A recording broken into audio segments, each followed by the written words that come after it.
नित्य स्वामी दर्शन 30 ऑक्टोबर. श्री गणेशाय नमः. श्री गुरुदेव दत्त.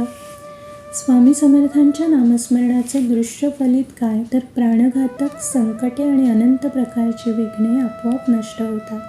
स्वामींच्या श्रद्धायुक्त नामस्मरणामुळे भूत आणि पिशाच्च बाधा नष्ट होते. आपल्यावर मंत्रून टाकलेल्या वाईट शक्तींपासून सुटका होते. मानवी जीवनाला ग्रासणारे नाना प्रकारचे खेळ संपुष्टात येतात. ब्रह्मराक्षस आणि ब्रह्मसंबंधापासून सुटका होते. आश्चर्य वाटेल, परंतु स्वामींच्या अखंड नामस्मरणात दंग असणाऱ्या भक्ताला कधीही विषबाधा होत नाही. मुख्य म्हणजे स्वामींच्या नामामुळे उत्तम आयुष्य आणि आरोग्य प्राप्त होते. नामामुळे उत्तम गती प्राप्त होते, म्हणजेच मोक्ष मिळतो. म्हणून समर्थ म्हणतात की नामे संकटे नासती, नामे विघ्ने निवारती, नामस्मरणे पाजविती उत्तम पदे. दासबोध 4:3-11. नामाचा महिमा सर्वच संत पुरुषांनी गायला आहे. परमेश्वराला शरण जाण्याचा सर्वात सोपा मार्ग म्हणजे नामस्मरण.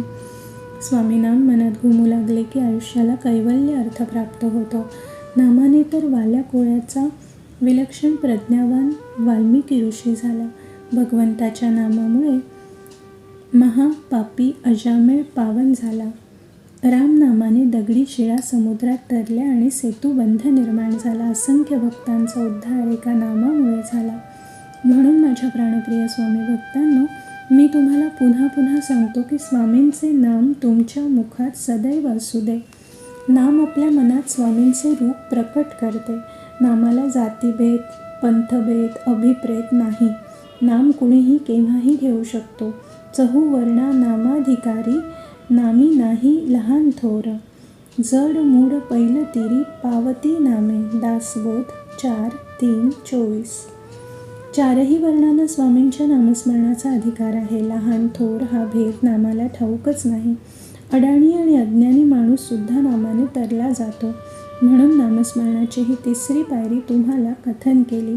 मी तुम्हाला अनुभवाने सांगतो की नामस्मरणाचे श्रेष्ठ पूजा आहे. श्री स्वामी समर्थ. श्री गुरुदेव दत्त. श्री गुरुदेव दत्त. श्री गुरुदेव दत्त.